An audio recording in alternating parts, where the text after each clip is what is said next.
Um, Today, just so everyone know, we're going to talk about Introduction to Power Automate for Desktop. I will get you familiar with Power Automate for Desktop. And then this is definitely going to be a very demo heavy session. So I want to get you at least good idea of what the Power Automate for Desktop is all about. And then towards the end, I'll even kind of give you some overview of how you can do some training and get bringing yourselves up to speed. And yeah, this is going to be an informal conversation. We're all here together to learn. I'm still learning. So if you've got any questions, feel free to come off mute, ask me, and I'll do my best to answer them, or save your questions towards the end also, and we'll have a little bit of Q&A time. All right, so here we go. Um, who am I and what do I do? First of all, you can connect with me on LinkedIn. You can connect with me on Instagram or Twitter. I also have a very active YouTube channel. In fact, I'll post a link to that YouTube channel in. So if you want to connect, that's also great. And I release one video a week. Actually, I've been trying to release 2 videos a week. It says chat is turned off for this meeting. Okay. Um, yeah, I mean, if you just go to YouTube and search for Daniel Christian or MVP, you'll find my videos over there. And at the end, I'll also show you a full list of the ones we're going to do for Power Automate for desktop. Okay, let's start with the basic thing of what is Power Automate desktop flow, just so that we can get any little doubts and concerns out of the way. It is an extension of the cloud flow. So when we talk about Power Automate on the cloud, automated flows, triggered flows, scheduled flows, those are cloud flows. But the Power Automate desktop is an extension of that, something to keep in mind. It also broadens the existing robotic process automation. A very popular third-party application I'm aware of is called UiPath. UiPath is a robotic process automation. Well, Power Automate for Desktop is the Microsoft version of that as well. Similar concept, but that's the whole thing, robotic process automation. And keep that terminology, RPA, in mind, because I'll be using that a lot in the session. So this is what it is. It broadens the existing horizon of it. Here are some of the examples how it will be applicable.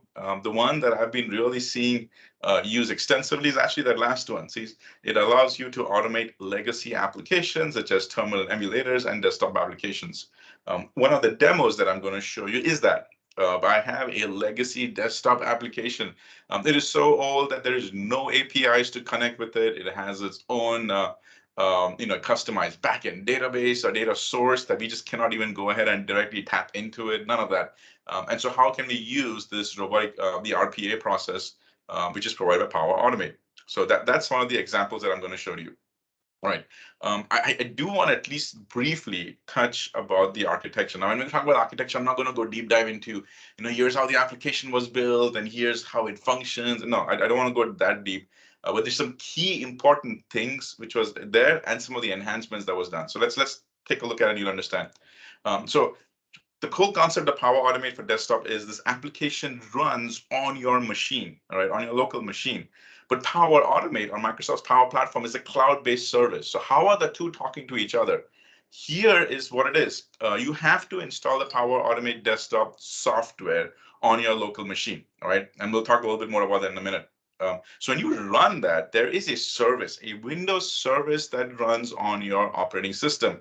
It's called as a UI flow service. So this is basically how the first, let's say the first iteration of it has started. You could go ahead and build these different types of flows, and we'll touch a little bit on that. Where the service was running on a machine, it would go and connect to what's called as an Azure Relay, and then the Azure Relay would be kind of the junction point to talk to the Power Automate Cloud service. Now, Azure Relay is that service which facilitates basically the communication between your desktop and the cloud. That's called as Azure Relay, right? And so it takes care of also all the requests which are coming in both directions, from the cloud to the desktop and the desktop to the cloud. The Azure Relay does that. Now, this is the first iteration of it, right? Now, the key things I want to point out is that in the past, when I say past, I'm thinking going about 2 years ago, you still had the UI flow service, you still had the Power Automate, Power Automate for desktop, but as an addition, you also needed to work with the on-premises gateway. You needed that. In fact, it was a separate thing altogether. Now, the next iteration of Power Automate for Desktop does both of them. When you download and install that Power Automate for Desktop, it goes ahead and it'll have the Power Automate for Desktop application. When you run it, it triggers the UI flow service, but now it also has the built-in on-premises data gateway connection. So this one package is kind of a, for all the solutions. So that's the architecture design. I like this kind of next generation style of it. Is it's a one-stop all for both the application and also for it to talk to your local machine to the cloud. This on-premises gateway is directly involved in it. Now, if some of you have already been on the cloud, I mean on Power BI side, you are very familiar with on-premises gateway because you've already had to start leveraging that to say your on-premises data sources such as SQL or Azure, or Oracle. You've already done stuff like that. So you're very familiar with on-premises gateway. And if you have been an early adopter of Power Automate for Desktop, you've had to do that. You've had to install the Power Automate for Desktop. You've had to have the on-premises gateway as two separate entities, and then function it. But now it is automatically available inside that. So something to keep in mind if you're a new person. Forget about everything I've said before. But if you're a person who's started to use this and already been about a year into it, you've got to keep this in mind because you may have to go ahead and update some of those flows to the new technique over here. All right.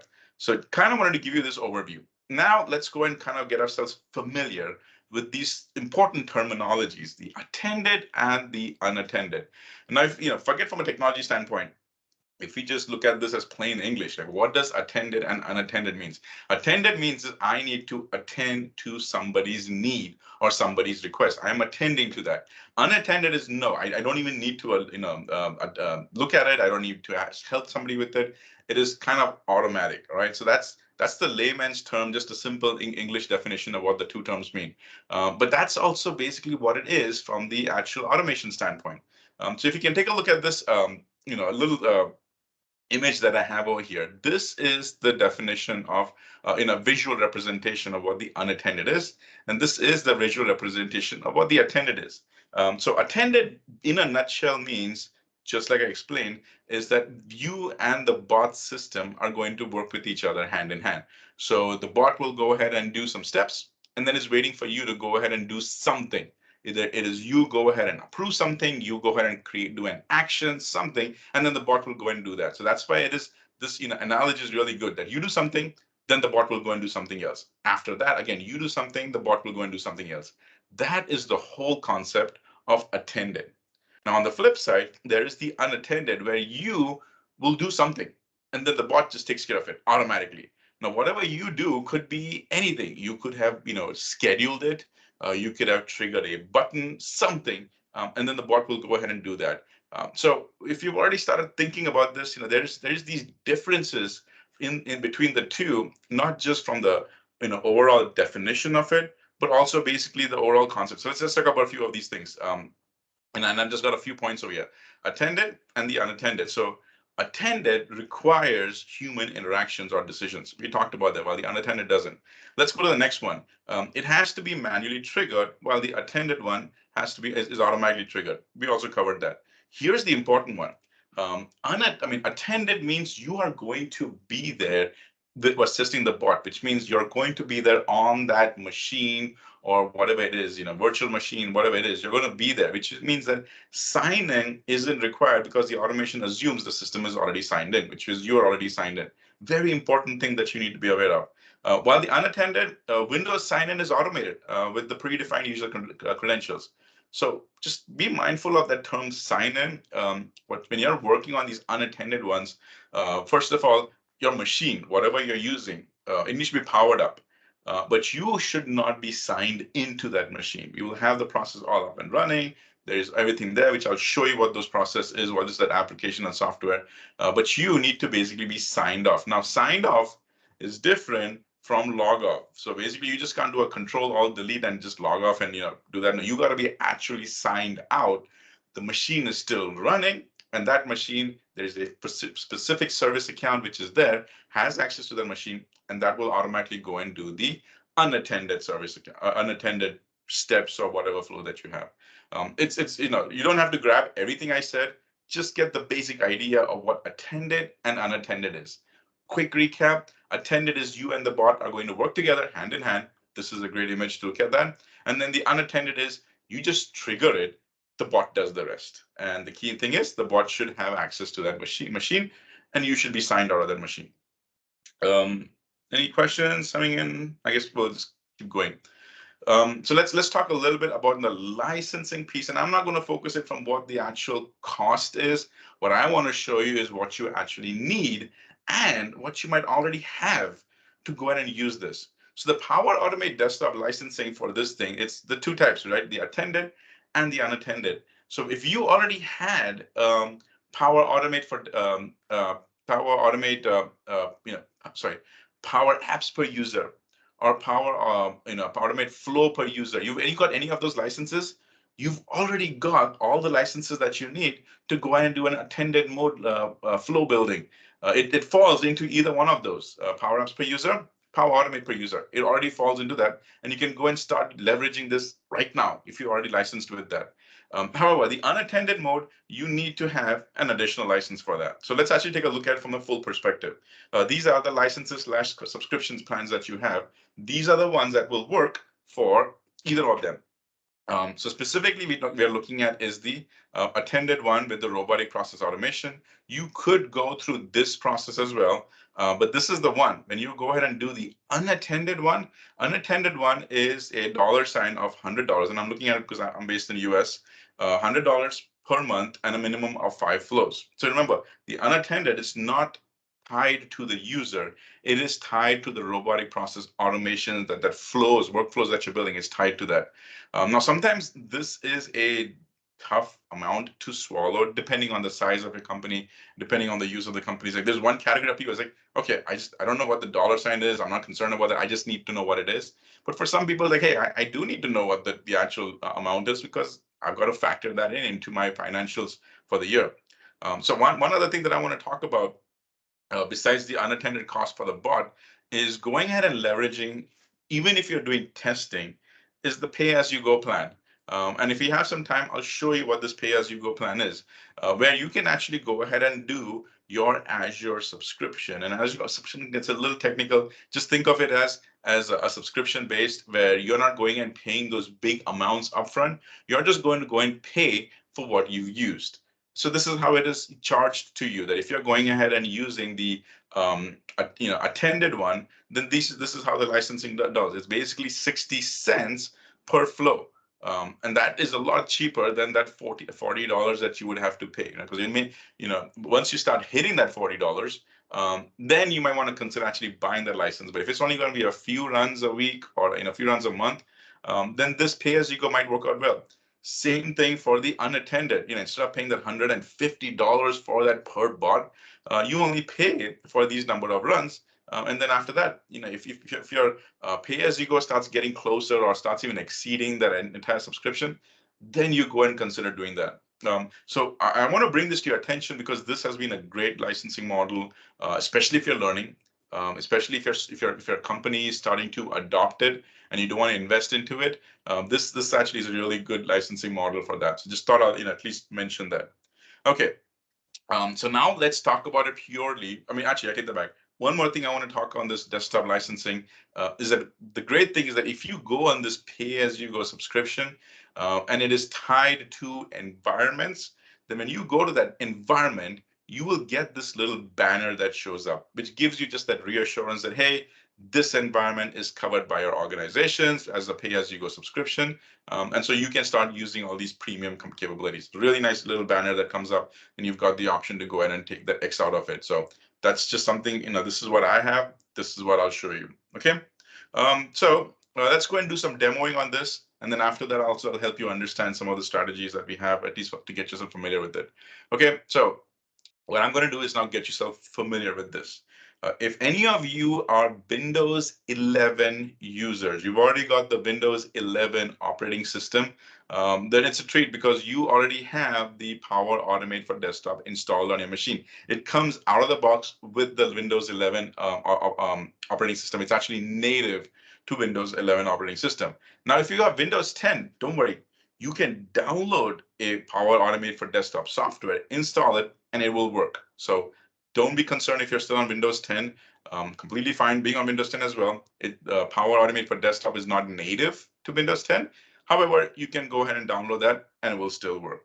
Now, if you're on Windows 11 right now, right, just like that, you can just go to your search bar, and in your search bar, just start typing in Power Automate. And when you do that, the first best match is Power Automate. So when I click on it, it actually starts opening up the desktop panel. So here's what it is. It says getting things ready, and it is signing in. Now, the signing in for you would be the first time that you've signed in into using your Windows credentials. When you go to your Office 365, Azure, or if you go to your Power Apps and Power Automate, the credentials that you use to sign in is the credential that you would use to sign into your Power Automate for desktop. And it'll automatically talk to it and give you basically everything that you already have access to that. What I mean is, if you've got access to multiple environments for Power Apps and Power Automate, specifically Power Automate, then those environments will show up over here. This is the situation for me. So let's just say we go to my default environment. If I go to my default environment, that environment is, just let's say I told you, I am using pay as you go, and that pay as you go is always tied to environments. So my default environment doesn't have the pay as you go tied to it. And so when I come to this environment, you see that banner disappears. However, if I go to the one that I actually have, which is the Power Automate RPA, Power, Power Automate for desktop, this environment has the pay as you go. And so when I come over here, that little banner comes up. And so that's why it really helps me to understand where the pay as you go is and where it's going to go and run. And so this is now your home page for Power Automate for desktop. And I'll share some little tidbits because I've been an early adopter of this. So I can share with you what it was and what it became. For example, this home button did not exist. It used to directly go to my flows, and then any of the ones that are shared with me. Examples also did not exist before. All we had were my flows and shared with me. But I like that they've gone ahead and added the home, because what the home does is it's actually going ahead and now replicating very similar to what the desktop, the cloud one looks like. So here, see, in the cloud one, the cloud Power Automate flow, which you go through the browser, this is what it is. This is the home screen, the default one. And so the similarities that you start seeing between the two is really nice. It's got the home functionality. In the home functionality, it gives you a quick overview of what all you would like to do from the Power Automate standpoint. Just really neat place over there. Okay, so that's the home one. I'm really glad that they added that in, because it was not there before. And this sub banner which is there, you can go and minimize it, or you can go and expand it. Always gives you the latest updates on what you can do. All right, cool. So this is the home one. Now, a few things about the home one is it gives you the option to go ahead and start your journey on Power Automate, building desktop flows. But the other things that have come along with it is now the examples. So let's switch over to the examples. I know, I don't know if you are the same kind of person, but I'm more of a self-taught person. And one of the ways I teach myself is through a lot of reverse engineering.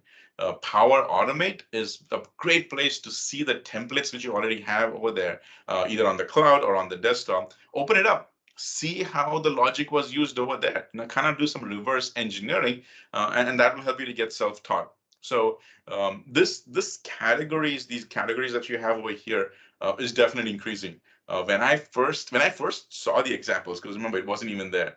When I first saw the examples, there were only, I think, 3 of them, if I recall. And so it's ever increasing, ever growing.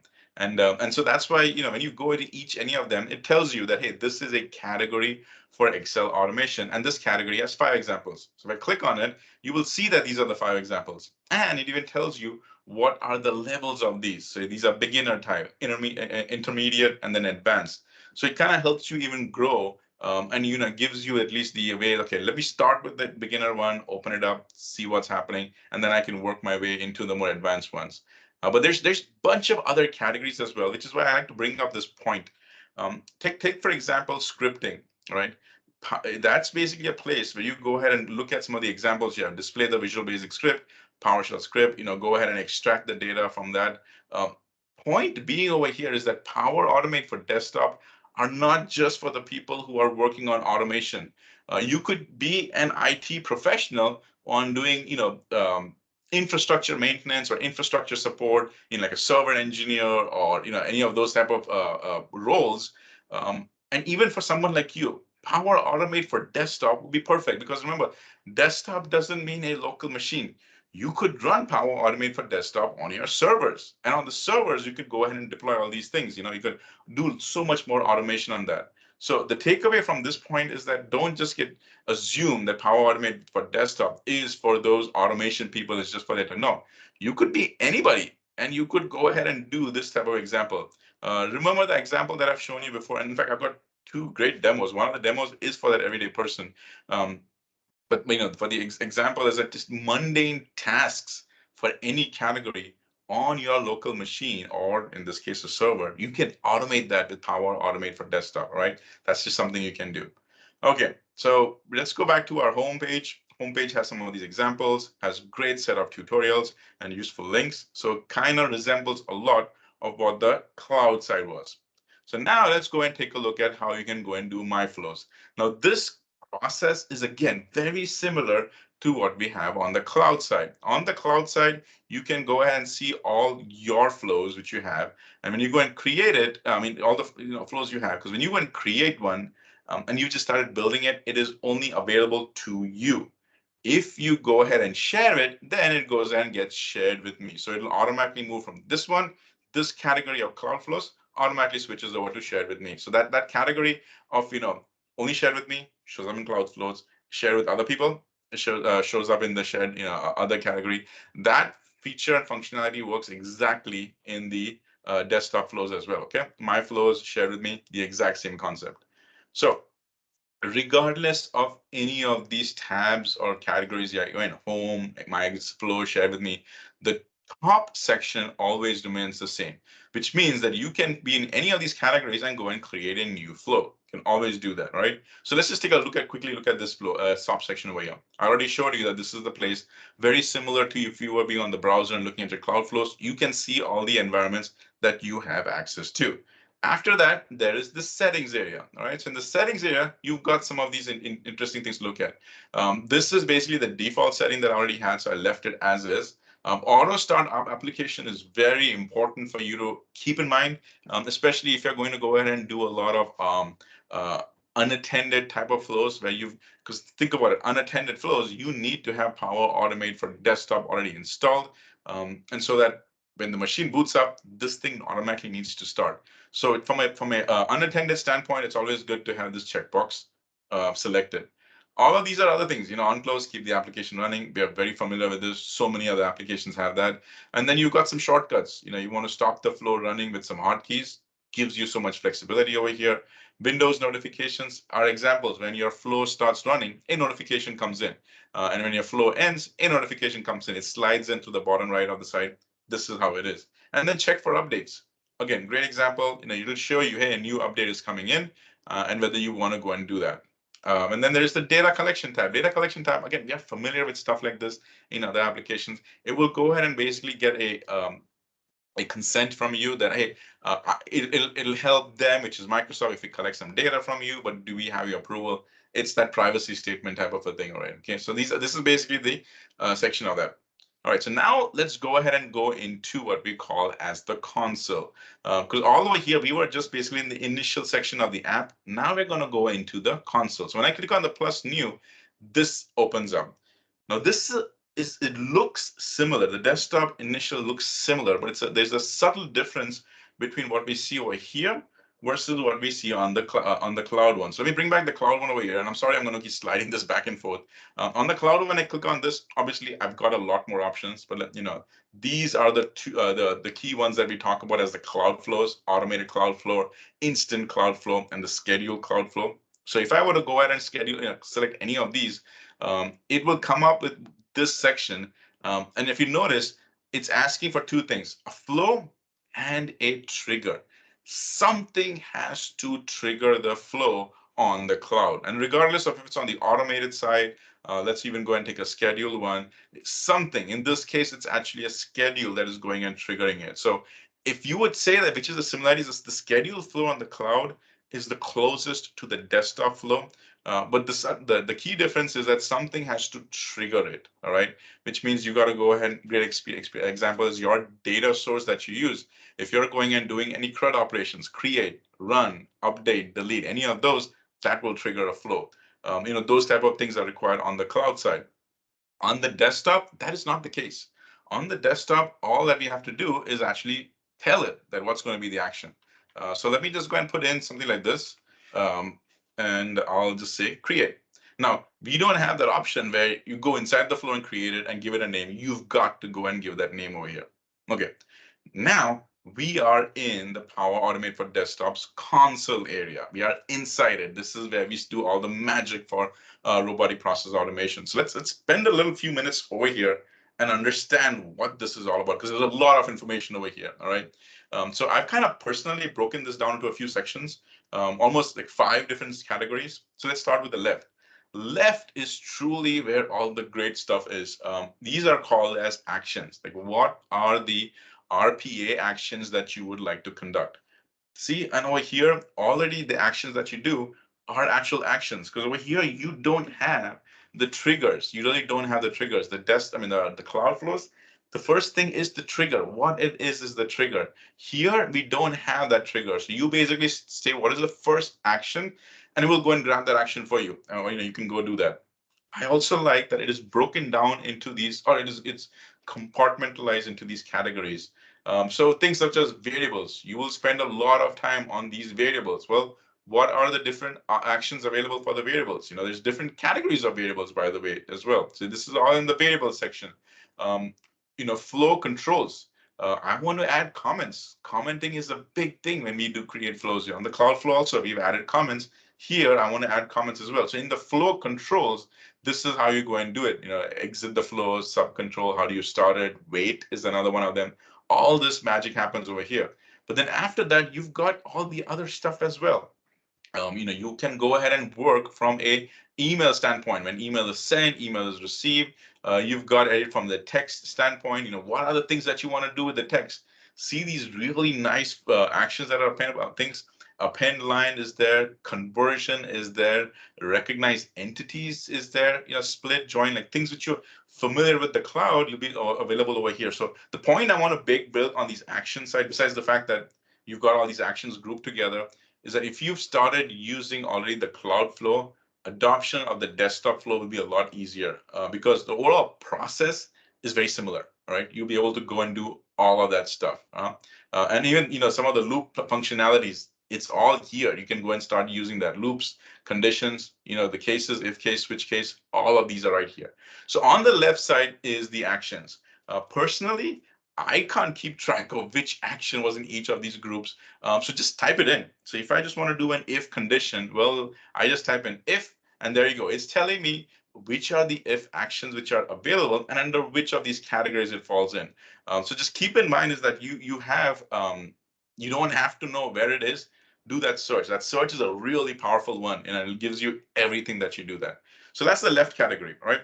Here is where all the designing happens when you start doing the logic over there. So if, for example, in my variable, I want to go ahead and now set a variable value, you go to your actions, you click on it with your left button down selected, drag it, drop it, and voila, you start building your flow. And now right there is same thing as you would do on the cloud as well. You are going and creating creating the variable. You're actually going ahead and initializing it. Subtle difference. If any of you have been on the cloud flow, you know that initially on the cloud flow I have to initialize it, and then after that I can go and set the value.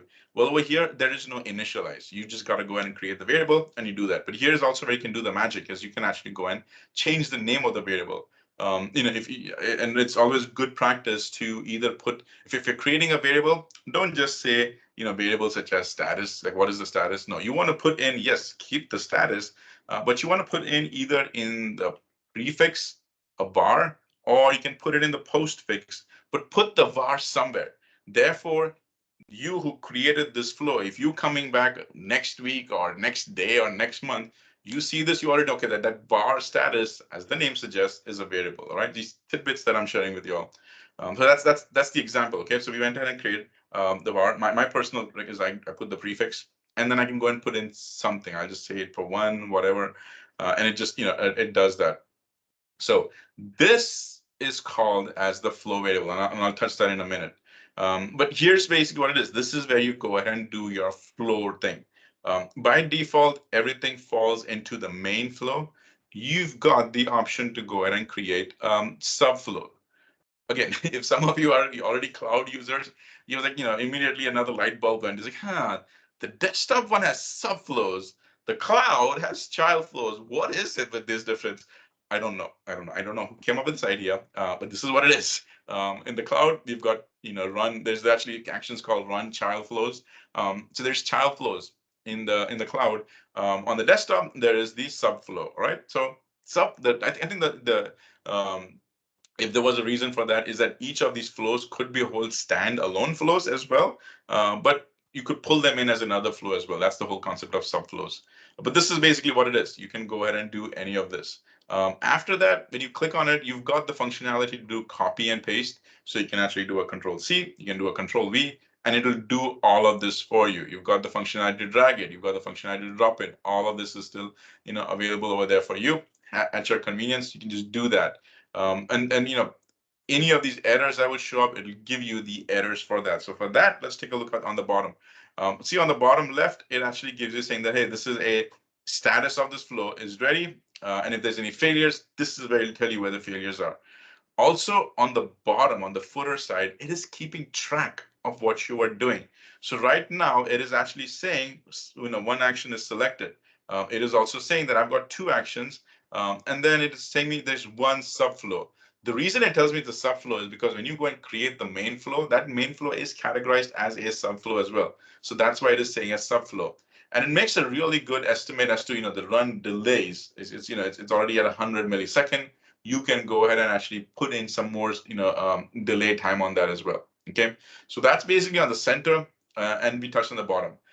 What I want you to also look at is touch really on the center, but on the top, because it's got some very important things. First of all, save. You want to keep being good stewards of consistently saving your stuff as you worked on it.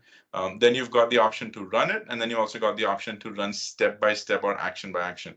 There's another really neat thing that I like, and that is the recorder. And if any of you are on the Excel users and you've built Excel macros in the back end, you are very familiar with this. This is the same concept that we would do in Excel, is to record your steps, because at the end of the day, you are automating this, all right?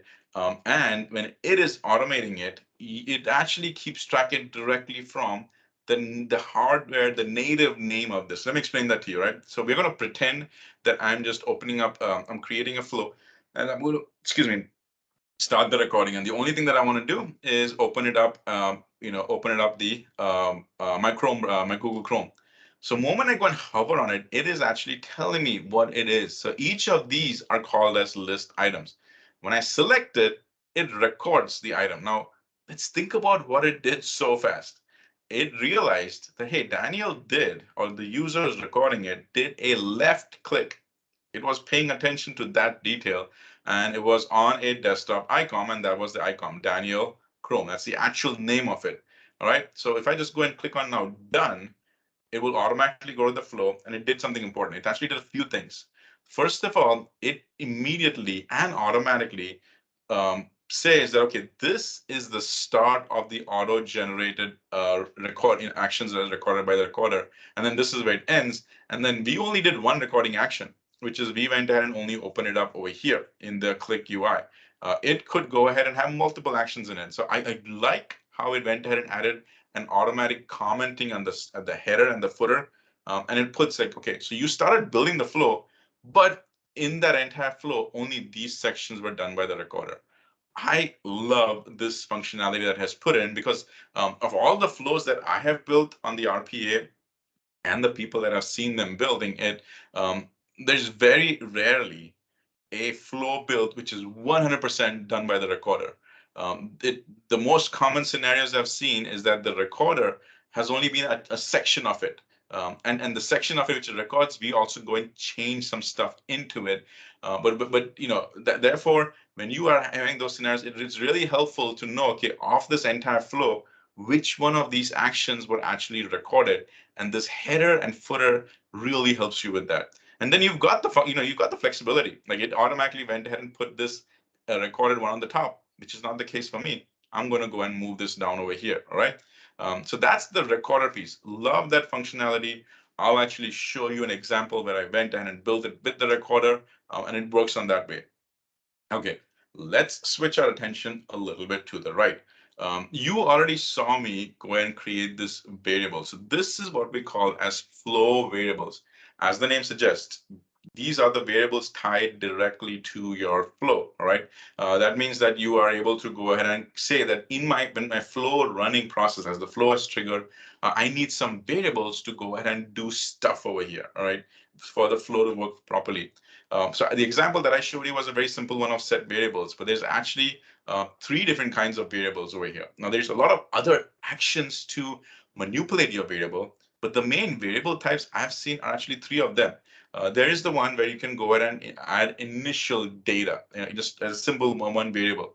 Then you can go ahead and add that data as a list. Main item for the list means it has only one column, multiple rows, but one column. That's what you call as a type list. So you can go and add these individually over here. And then the other one is the data table. You can go and create your data table. And again, as the name suggests, that data table, you've got multiple columns. You can add multiple columns and you can add multiple rows. So anytime you want to add more column, you can go and do it this way. You want to add more rows, you can go and do it here as an initial data, an initial data table that you already want pre-populated. After that, you do some manipulation. But that's it. Basically, three different types of variables. One is just one data, whatever that could be. In my case, just one credential, one a static value of one. Well, that's a variable. There's also the list, one column, multiple rows, and then there's the data table. But then after that, you've got all these things to go ahead and manipulate that. Then you've got great functionalities over here to go ahead and do shuffle list, generate random numbers. That long time ago, I had built my first app and the flow to go ahead and give out the prizes at the ends. Basically the voucher request ones. Sorry, the raffle ticket apps. I had used flows in the back end with the Power Apps to do all of that. In Power Power Automate, there's a RAN function, and so I had built all of that over there. You can do the exact same thing on your desktop flow as well. You don't have to have the app and the flow. You trigger the flow, it'll randomly go pull a number from the list, and then it'll pop up with a message. Stuff like that. So it's all neat functionality directly available here. These are the variables. Now, if this is the variable, then what the heck is this input variable, input and output variables? First of all, in input and output variables, you've got the functionality to go and add what is the variable type. Now, as the name suggests, this input and output variable is I need some data when this flow for this flow to do whatever. You need some data. So this is going to be your input and output type. These are the data types that are available for your input variables. Now, it's very important. I'm just sharing this. It might get a little, might be useful for the future. But if you've got a situation where you want to do stuff on the cloud flow, right? You want to do stuff on the cloud flow, but then you want to send that over to the desktop flow. You need to use these input variables. In fact, my videos, which just came out, I think it was last week, I take that back. It was this week. I focused on the using of these variables. Where I actually had an automation process which I was doing on the cloud. On the cloud, it was actually keeping track of the Outlook emails. Any Outlook email which had an attachment for an invoice, the AI invoice generator processor, extracted the data from the invoice, and then it sent it to my Power Automate for desktop flow. The desktop flow opened up the legacy application and it just went and put all this information in. So that's basically how this thing worked. So when you are taking data, you need that data to do stuff in your flow. This is where you go and put it in your input one. Very important piece directly that's going on in your input side.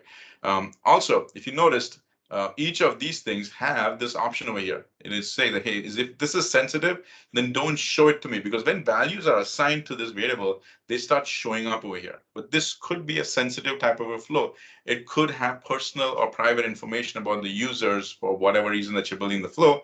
And that stuff could start showing up over here. Well, even though it is a flow and only the flow users come and see over here, you want to be extra careful. And so this kind of sensitivity, feature is available over there. Pretty neat functionality, but just that's the difference between these two variables. Now, the other thing I want to jump to is set the images. This is the ability where you can go and capture the images. So if you go ahead and use this image capture, you see how I went and now grabbed this image. See, it's doing this grabbing of this image.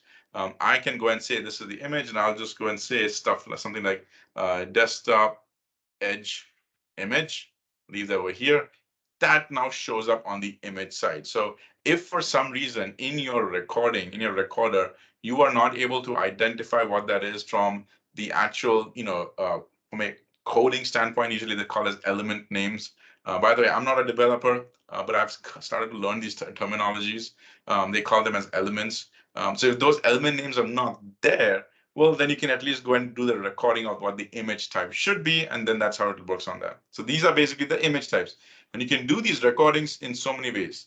Capture an image in 3 seconds, capture an image in 5 seconds, capture image with custom delay. You've got this functionality. All right. Uh, Finally, I want to end over here with the UI elements. So remember, when we went in and did the recording, I did the recorder, that recording directly now falls under these UI elements, user interface elements. So this is accurate. It was we did record the a desktop icon. That's the one that we selected. We selected a desktop icon. The icon's name was Daniel Chrome, and so it now falls under.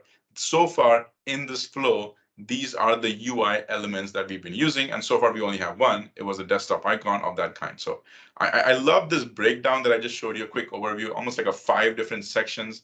There was the actions, the entire flow, the UI elements of different kinds, which is the variables, the UI elements, the images. On the top, you've got the functionality to save, run it section by section. Recorder is there. And on the footer, kind of gives you a good overview of everything which is there. Okay, so what I'll do right now is I want to show you at least some examples of what we have over here, right? I'm going to actually show you 2 examples. So for that, let me just go and close this. And by the way, see, when we went and opened this up, this is the one that I named it, live demo in search.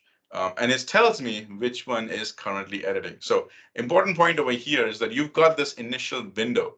When you start either creating a flow or editing an existing flow, it opens up into this new window area over here, right? That's what it does. So it's never that it just opens built into it. It opens up another window, which means you're correct. You can actually open up multiple one of these. So I can open up this one, and that goes directly into the current editing, excuse me, in the current editing mode. And so now you've got 2 of these windows. So there's something to keep in mind, that this is just helpful things, for you to do, is that you can actually open up multiple of them, put them on the side so you can actually do some comparisons, or you want to do some copying and pasting. This is basically how you can do that, right? So just thought I'll point that out to you. Okay, so let's take a look at some examples. First one that I want to do is this get update of multiple tracking numbers.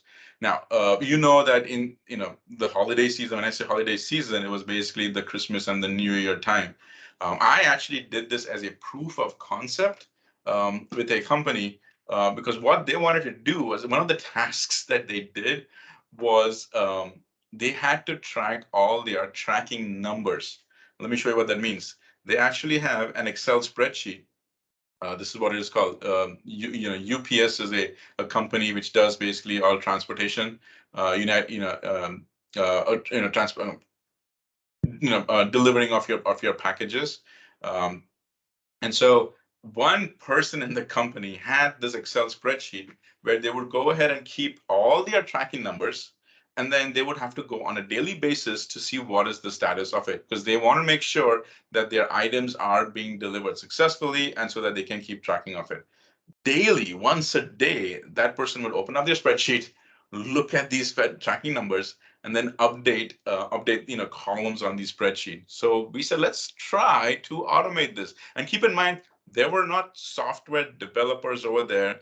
There were not even IT professionals who could spend time doing this. So they had to adopt the whole concept of citizen developers. Now, the person was comfortable with Excel. That is why the person used Excel. So I said, well, let's do this proof of concept, and then you tell me what that works for you. So overall, had to go through a little bit of training in Power Automate for Desktop. I'll even show you some examples of that training. But here's what we were able to accomplish. I'm going to go and close this. First thing is, and I added some additional things because for the demo. So the way the flow initially works is it'll launch the Excel spreadsheet and it opens up that Excel sheet. Now you're seeing something else above it. It's called display message. That display message is for me when I do this demo for you all, so you can see that, okay, which step are we on, right? It shows you that. By the way, this concept of display message, it's something very important that I want to point out. What the display message does is it pops up a window on your operating system, and it tells you what is the window type. Is it just information? Is it a question? Is it a warning? Or is it an error? And you've got this other functionality. So on the window which will open up, on the header of that window, it's okay, this is step number one. There's a message which comes up. You want to keep in, how many buttons do you want to keep? Okay, okay, cancel, yes, no. What are these things? Do you want to automatically close it after a while? In that case, I did it for 4 seconds. Great thing over here. Keep the message box always on the top. Very important piece, because there's some people I know who are in the habit of opening up a lot of windows for many reasons. I know that for a fact. I myself, on an average, can have 5, 6 applications running. So then the screens can get a little filled up. Even if you've got multiple screens, they can get filled up. This functionality means that when a display message is coming from Power Automate, always keep it on the top so that it'll always be, it'll grab the attention of the end user. So it's very, I personally always have this thing toggled on, and it works. But here's what I want you to think of. We've got message boxes when we would go and build Power Automate, Power Apps, Canvas apps, we would do that. But let's think about that. Power Apps, Canvas apps, it's on the browser. So on the browser, only a message box opens up. This message is opening up on your local Windows operating system. So think about that. Power Automate for Desktop is so deeply integrated into your Windows operating system that it's telling your Windows operating system, hey, I want you to open up a message box on your desktop, and this is how you can even customize that message box. So if you kind of ponder on that for a while, you will understand that Power Automate for Desktop really is very deeply integrated with your operating system, because you can do stuff like this. Now, even to achieve this using a PowerShell script is a lot of extra work. You need to actually know what commands to put in, what to design that, and it's additional steps. So if you're a existing PowerShell user comfortable on that, kudos to you. But if you're a new citizen developer, to accomplish something like this, to tell your operating system, hey, I want you to open up a display message, and by the way, it should be customized this is huge. So let this kind of stay in your mind for a while, that this level of deep integration is there. All right. All right, I don't want to go too much into it, but basically what it does is afterwards, the flow will go ahead and open up that spreadsheet.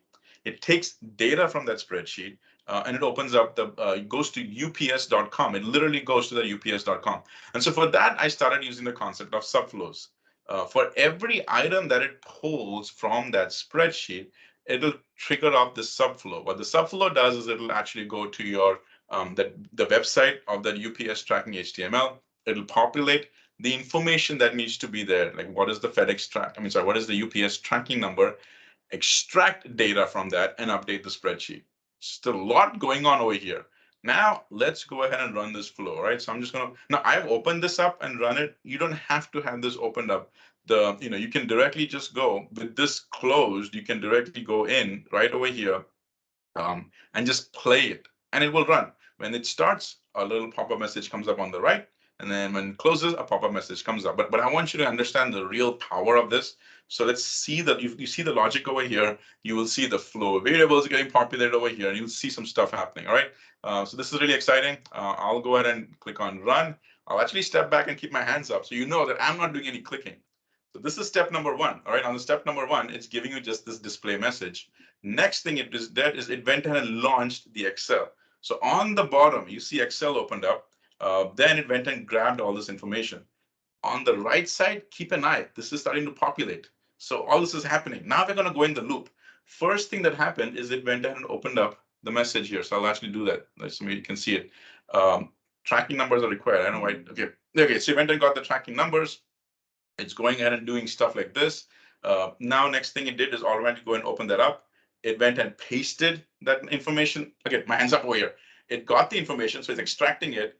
It extracted that, and now it's even giving us a message. Hey, this information was pulled in, and then the flow ran successfully. And I know it ran successfully. Well, best it could, because on the bottom left it said status is ready. We've already got some variables going on over here and it's populating. But the ultimate truth is, let's go to that Excel spreadsheet. Did it pull all this information? So when I open this up, the first one, it wasn't able to get anything because something must have happened. Maybe I was dragging it over here, so the window got a little crazy. But on the second one, it was successfully able to take the tracking number from the spreadsheet. It went and opened up the URL for that tracking information, extracted the data from there, and then updated my spreadsheet. And you know that I didn't do this. I mean, I designed the flow. I didn't do this because I had my hands up over here. This was a total game changer for that person who had to do this manually. In this example, it was only two items I put in over here, but they had a long list. And it was a manual process, step-by-step manual, mundane process. And we automated that, and that made that person's job so much more easier to a point that they were able to really perfect it. Because now that it was so easy, they ran it multiple times a day, and they were able to get much more accurate tracking tracking statuses for internally over there. It was just, this is a very powerful statement of what this thing can do over here, right? All right, so now I want to take another kind of fun example. I'll go and close this one. It's actually a one that I built. In fact, I think I released the video on that last week, one of my short videos. So here we go. It is my, I think I already, yeah, I closed it. Let me go to my right example in my demos. Power Platform, Power Automate here. Okay, here is my demo stash, all right? So here is, I've got this folder, and in my folder, I have got all this files over here, all right? Now, I've put this in the folder. This could potentially be on your desktop. Now, jokes aside, this could be a real type of situation as well, is that you've got this drop box where stuff is coming in, files are coming in from whatever data source. The files are coming in, putting away here.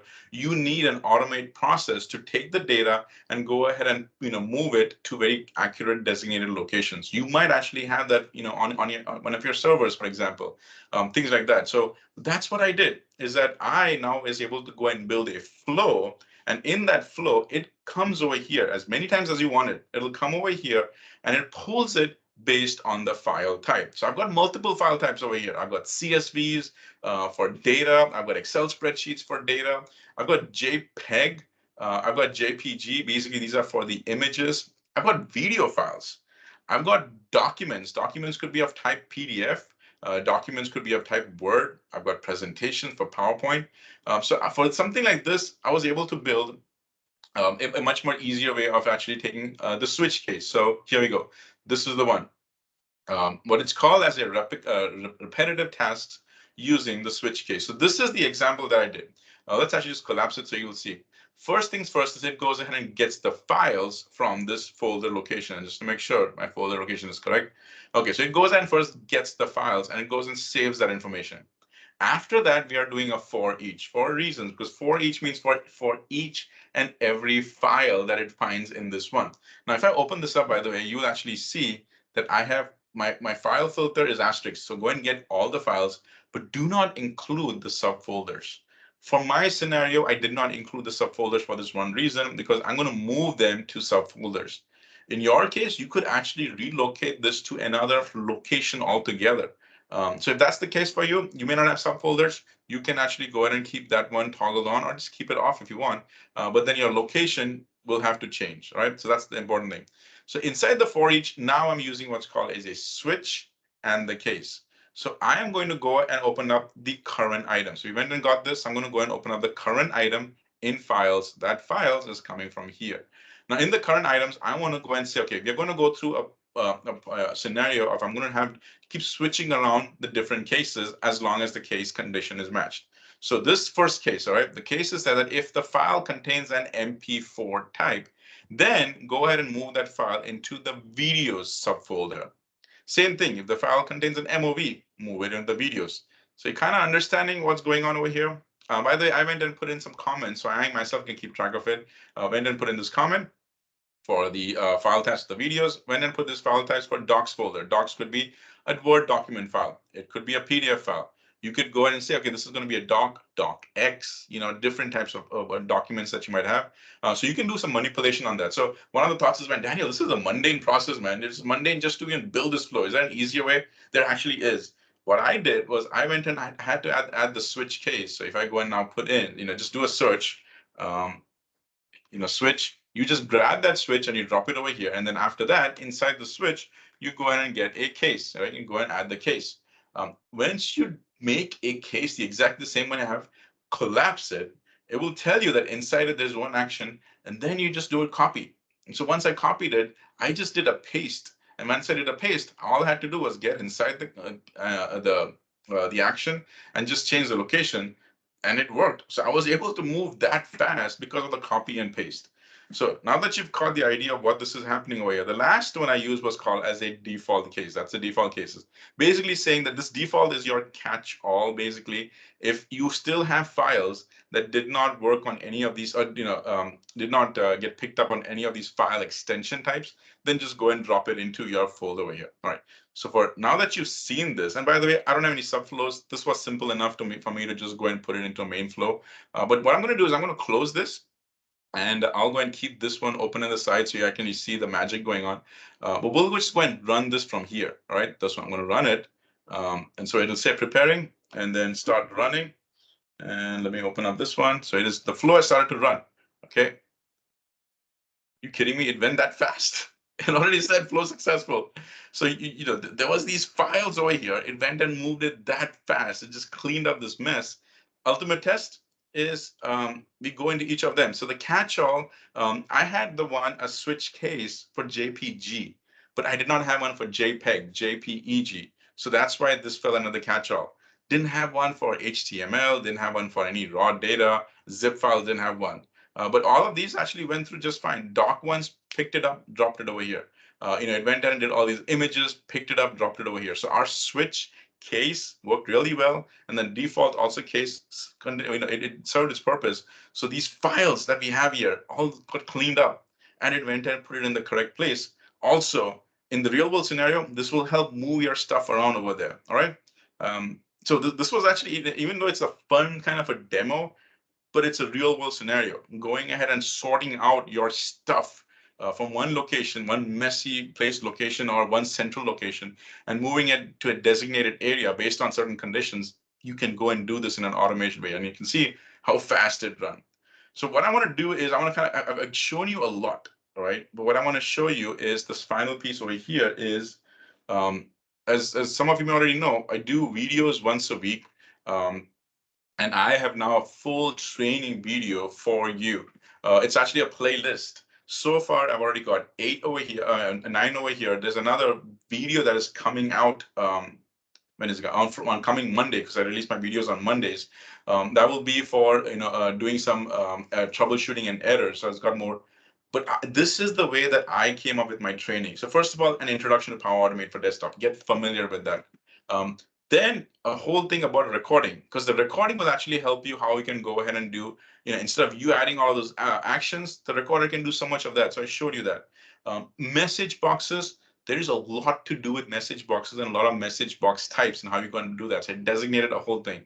Variables. Remember I told you about the 2 types of variables. There's the input output variables and the flow variables. Focused on that. Now, the desktop machine management capability is a very important thing of, first of all, understanding how the Automate desktop works. And then there is also the ones for the unattended ones. There's additional machine management capabilities focused on that. And then I took some examples. Use of an Excel was a very high one. So how do you go through scenarios of that? Repetitive tasks, very high one. In fact, the one that we did about the repetitive one for, going and finding the tracking number information, that's a great example for repetitive one. And then this was the deep integration between the cloud flow and the desktop flow. So you've got access to all of this learning content for free. Just go ahead to, either if you already subscribed to my channel, that's great. But if you just go to YouTube and search for Power Automate or Power Apps, Daniel Christian, you'll find this list over there. So you've got all this training content. And so basically that is it. Let me just make sure that I haven't missed on anything. Nope, we went and saw these, examples of the console. So we did all of that. And then in the end, I just want to thank you all for letting me attend, your boot camp. Hopefully, I've given you a slight headache to understand what this is, the power of it. Hopefully you understand that, hey, I actually got some other licenses. I can start using that. And if you don't, I've shown you how you can go with the pay as you go, and then start leveraging it. Do some reverse engineering of these things, understanding how this works, and really start playing with it. And then you can start with the attended one to build your stuff, but then you could consider transitioning over to the unattended and really get in the power of that. So that's all I have. If there's any questions, I'll be happy to answer them. Otherwise, I'll just hang in here for a while.